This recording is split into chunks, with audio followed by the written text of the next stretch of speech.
hurt. Oh, here we go. Let's go. I'm privileged today. I'm surrounded by 3 of the 4 horsemen and their spiritual guidance. The administrative director of Tully Blanchard Enterprises, my colleague James J. Dillon, national heavyweight champion Tully Blanchard, world television champion Arn Anderson, Ole Anderson.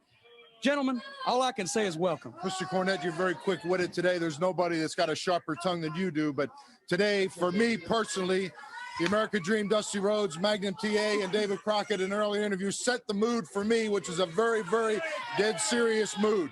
We're just a few days away from the Great American Bash. And a lot of money is involved, a lot of prestige, a lot of things on the line. And they talked about living in the promised land, waving the American flag. That's all fine and well. But you see, living in America doesn't guarantee you success. It only guarantees you the opportunity. And then from that point, you have to take your ability and get out and get it done.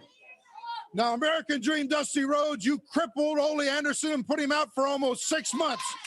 You have not yet been fully paid for what you did, but you are vulnerable. And you will go down, and it could happen before the American Bash is over with. Now, the Road Warriors, awesome.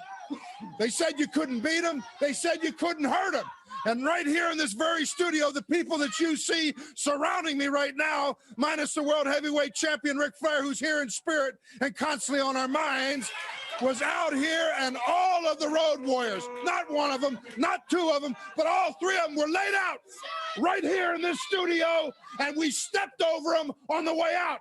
And then we turned around to prove a point and picked up the slap. That's what I'm getting to, the slap. The slap heard around the world, huh? And Tuesday, Philadelphia, Veterans Stadium, the slap was nothing because Ric Flair is going to finish and prove that it wasn't a fluke. You know, Jim Cornette, the Horseman is like a family. Rock said it many times, and when he came back, the family was back complete. And you know, Rock, since you've been gone, Dusty Rhodes, he sends a lot of people, Garvins, Magnums, Road Warriors, all around to protect himself, so nothing happens to him.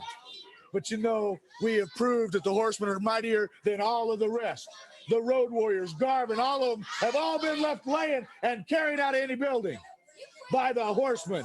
Ole, Arn, Flair, and Tully. That's it. That's it. That says it all. Dusty Rhodes, you are vulnerable. Cage matches, you get the Road Warriors, you get Baby Doll, you get anybody you want. The 4 Horsemen will take you down. And Dusty Rhodes, 86 is your last year. Right, Rock? Ole? Everybody's already said it, but Rhodes, one last message for you. I made the prediction 86 is going to be the end. I'm not kidding. I'm not joking. 4 Horsemen are here together, and the one thing that we're going to do, whether it's got to be me and Tully and Arn or Rick or JJ, I don't care if it's 1 or 2, 3, 4, all 5 of us. I made the prediction it's going to stick. Rhodes, you're done at 86. Arn? Hey, man, I'm going to be dead serious, and I'm directing this right to you, Rhodes, Garvin, Wahoo, Rock and Roll Express, Magnum, whoever you may be. You look at these trophies, this one, you look at Flair's. All these are our trophies. This is not what the 4 Horsemen are all about. To be a horseman, you can have one of these too, but it's inbred, it's guts, it's a determination to be the very best you can be, and not caring one bit about public opinion. You think about that. You take public opinion, put it above your own aspirations, you're going to be a failure. We do what we want to do because we want to do it. Get in here, a great American Bash, we're coming. I love Ole was out of place for the big hand thing. They're yelling, "Ole, Ole!" Let me address that. Yeah, but let's address this first. Last week, right here on World Championship Wrestling, the Horsemen coming in with the Road Warriors and all 5 jumping on Hawk, laying out not only you, Paul Ellering, but Animal down on the floor, and I'm sure that still is in your mind. You know, Tony, I got to say one thing and think about this real close. I respect these men for one reason. I don't have the guts it takes to be a backstabbing coward. And that's all you are, 4 Horsemen. You've been ditch diggers all your life. And I don't want to get down on the ditch diggers because there's a lot of good people. But think about where I'm coming from. Oh, You're God. digging a hole, gentlemen, and that hole has gotten so deep where just a couple weeks ago, you could have still crawled out of the hole. But now the hole is too deep. You can't get out of the hole. And you're still digging it. And now the walls are going to come crumbling in. and you're going to be buried. 4 horsemen. And in the end, the American Bash is going to provide the ground for you to prove to the world that you're good sportsmen. The only thing wrong with being good sportsmen is you're going to have to lose to prove it. Now let's watch that film, Tony. Let's take a look at what happened just last week. Man, this is the second replay in the same show. I know.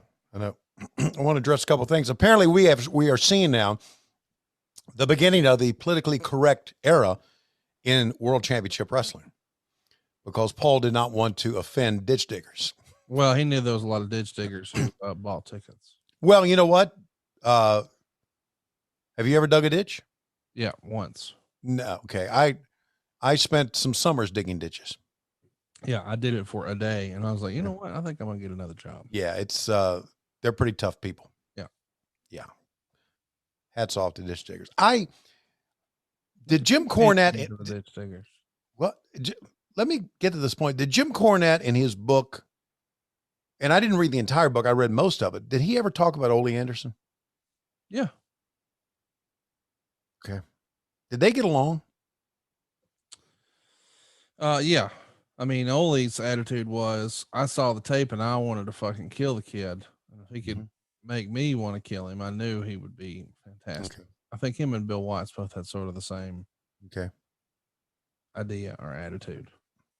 Now, I want to watch this, because watch the bump Animal takes here. Watch. Oh, boy, that hurt. Yeah, he was supposed to hit the apron and then fall off, but he missed the apron completely on that one. That hurt for real. Yes, it did. And I noticed that last week when we saw that, this was the end of the show a week ago. There was something about that whole thing that made me think that Ole didn't care that much for Jim Cornette, and that's why he wouldn't stand around there. Or maybe he was just letting Jim Cornette take the spotlight. I don't know. Wow. Maybe I'm wrong. Obviously I'm wrong. So look, this is a hell of a gourd buster right here, buddy. Oh yeah, he fell. Yeah. They're So laid out, dude. yeah, they are. It's tremendous. It's really a very good angle. Anyway, so I don't know. That's why Ole was like walking around, or maybe there were like too many people there. I don't know. Maybe he was pissed off that Cornette and Bubba were. Here we go.